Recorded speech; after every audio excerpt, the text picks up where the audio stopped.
Welcome back. Our research team is standing by with a list of top 10 stocks for the day, and there are plenty to talk about. First up, Reliance Industries is in focus. Mangalam is here to give you the latest on that. Mangalam, good morning. Good morning. So Reliance has another fund infusion coming in for their retail vertical. So we have ADIA, which will invest about $500 million of 4,967 crores for about 0.6% stake in the company, and this values the company at around $100 billion, in line with what the recent investments have been. But remember, ADIA had earlier invested in the company in 2020 at a valuation of 4.285 lakh crores or $50 billion.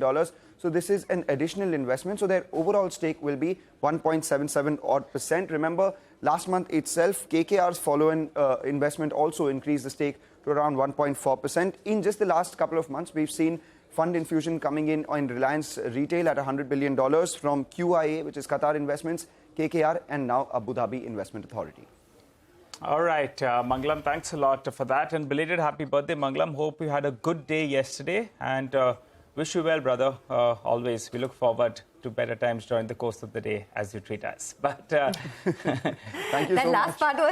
That last part was most important, right? No, good wish.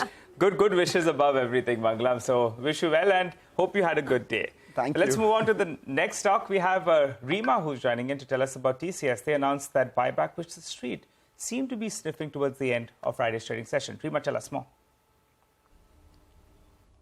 Hi, thanks so much for that. So on Wednesday, that's 11th of October, TCS will consider a buyback along with their Q2 numbers. So the announcement will only be known post-market hours, closer to 5:30. This would be TCS's fifth buyback.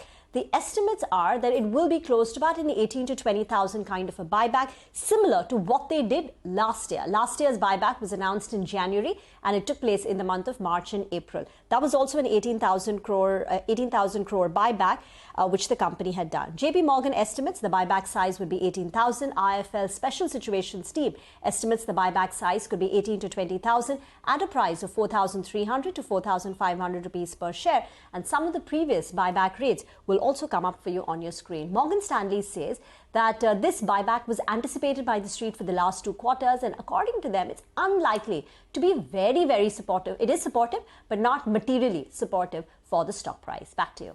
All right, Rima, thanks very much for that. It's a big one. It's been done before, coming up again, the buyback from TCS. Well, Titan is the next one in focus. The pre-quarterly updates looking strong on the jewelry side. Back to Mangalam. Mangalam, morning. Good morning. So looking strong, in fact, 2 reasons why it looks better than, what the numbers would just say. One, it's a 22% base that the company had in the last year. And at the same time, there was the Adhik Maas in the second quarter. So a lot of people on the street were expecting a subdued quarter. But despite that, the company has reported an overall revenue growth of 20%. Jewelry business has grown about 19%. And in that, the domestic jewelry business itself has grown 20%. Apart from that, CaratLane, which is likely to be their main growth driver after them having increased stake in the company, has also continued its growth path. Around 45% growth is what that has reported too. The company said the growth has been led by both double-digit growth in buyers and ticket sizes. Studded activations have done well for them. Premium diamond has also done well for them. So to that extent, margins will be extremely important to watch out for. One would be tempted to compare that to 32% growth that Kalyan has reported. But on a 3-year CAGR basis, the numbers are pretty comparable. Titan has done around 20.5% versus Kalyan at 22%. And remember, in the last 1 year, Kalyan Jewellers has seen a stock price rise of 154%, whereas Titan has seen a rise of just about 18%. So I see mild green on that one because the street will now await margin details on this. All right, thanks a lot for that. And in the past 6 months, in fact, Titan has had a very strong run. I mean, 6 months ago, the stock was at 2,500 and now Titan is at 3,300 plus. So let's see. Of course, green on that one expected today. But Bank of Baroda is the other stock we're looking at. Abhishek is here to give us the fine print. Abhishek, how did it look? Well, Sonia, the domestic business momentum on a sequential basis, that looked to be on the weaker side for Bank of Baroda. Even the domestic CASA ratio is below the 40% level for the first time in last 12 quarters. So the net interest margin could remain under pressure. Deposit growth overall, it's at 14.5% YOY and about 4% sequentially, in which the domestic deposit growth is just 12% YOY and about 2.3% sequentially. Domestic CASA ratio, first time below 40% in last 12 quarters, coming in at 39.88% when compared to 40.3% in the previous quarter. Overall loan growth was a 17.5% YOY and about 3.5% sequentially, but domestic loan growth was weak on a sequential basis, a little less than 3%. In this, the retail domestic growth was strong at about 22.5% YOY and about 5.5% sequentially. X of retail, the loan growth on domestic book looked at 15% YOY and about just 2% on a sequential basis. So watch out for the net interest margin. The business momentum looks to be on the weaker side on a sequential basis in their domestic operations. Back to you. All right. Thanks a lot for that, Abhishek, for that quick analysis. Well, let's hop across to Sudarshan. He had given us a heads up that MCX is likely to go live with a new trading platform. Sudarshan, back on yet again. Tell us more. Good morning. Yes, CNBC TV18 news break is confirmed and MCX will be in focus today. The regulator SEBI's technical advisory panel has given the green signal for MCX to shift to the new platform. And as per the company, the panel has taken this decision after going through the submission made by MCX in regard to the complaint by Chennai Financial Markets and Accountability, which is known as CFMA, before Madras High Court. CFMA had raised technical issue in the platforms, and that case is now likely to be heard on November 29.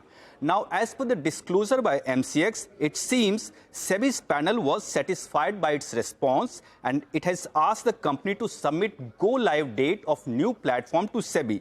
Following this update, SEBI has withdrawn its September 29 order of keeping the shift to new platform in abeyance.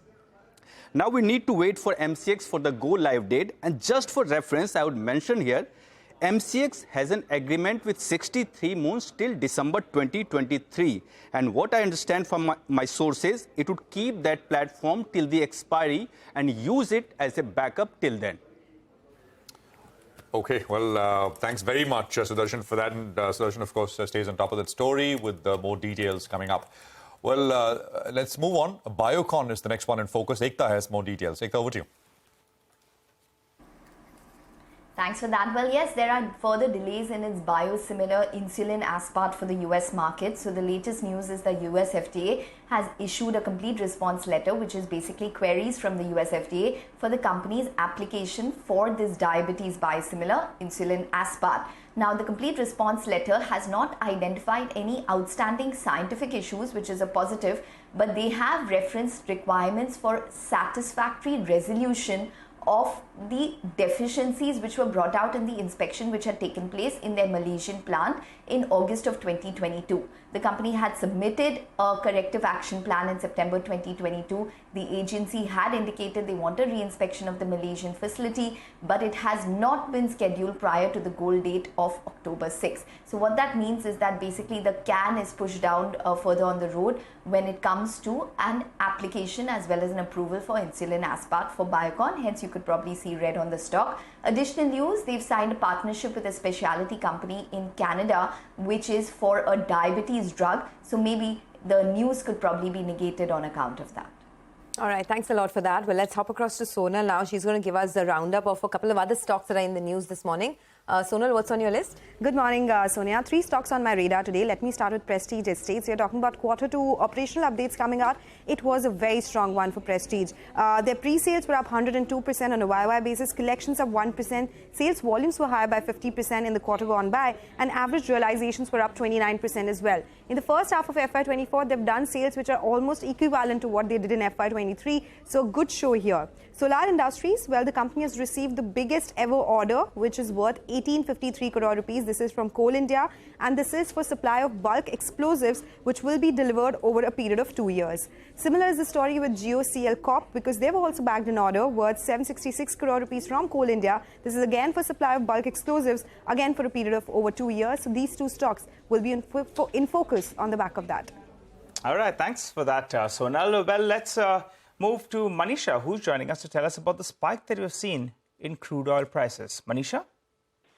Oh, well, thank you for that. 4.5% of a jump up is how we've opened trade for Monday. Remember, the prices did decline 8% in the previous week. But clearly, the attack by Hamas on Israel over the weekend has been the reason for this.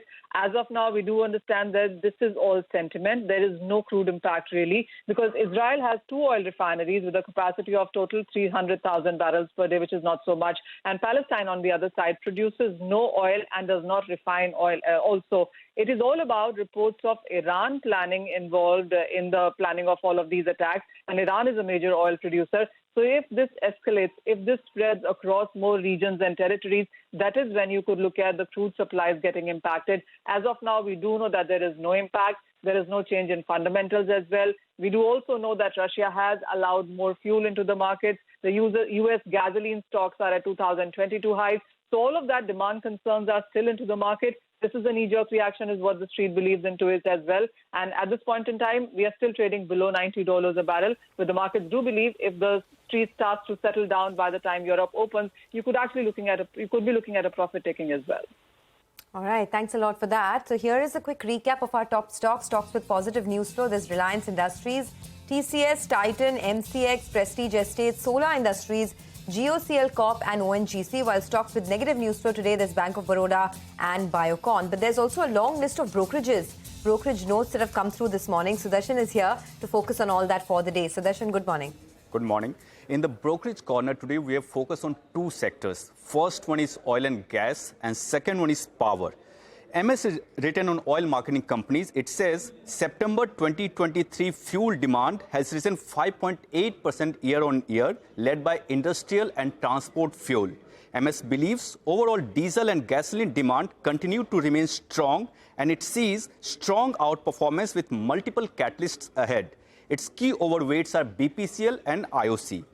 HSBC has written on GAIL. It has a buy call and target is raised to 150 per share. It expects gas volumes to grow. It believes tariff growth, new gas marketing contracts, LNG volume, higher oil price should improve profitability. It estimates EBITDA and profit growth of 31% and 66% sequential growth in Q2. The last one is CLSA on power sector. It says power demand and execution have picked up, but earnings remain muted. CLSA sees a growth of 12% in EBITDA and 5% in profit in Q2. And amongst stocks, it prefers inexpensive, high dividend yielding regulated utilities like NTPC, NHPC, and CESC.